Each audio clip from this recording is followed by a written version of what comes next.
Hello everyone, আজকে তোমাদের সঙ্গে একটা হোম রেমেডি শেয়ার করব, অ্যালোভেরা হেয়ার মাস্ক।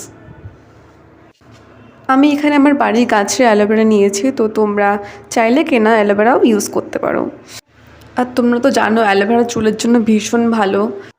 তোমরা যারা অ্যালোভেরা ইউজ করেছো বা করো তারা তো জানোই যে অ্যালোভেরা কতটা উপকারী চুলের জন্য। আর যারা এখনও ইউজ করোনি তারা ইউজ করে দেখতে পারো, ভীষণ উপকৃত হবে। তো যাই হোক, তোমরা ভিডিওটা শেষ পর্যন্ত দেখো, আমি প্রসেসটা দেখিয়ে দিচ্ছি।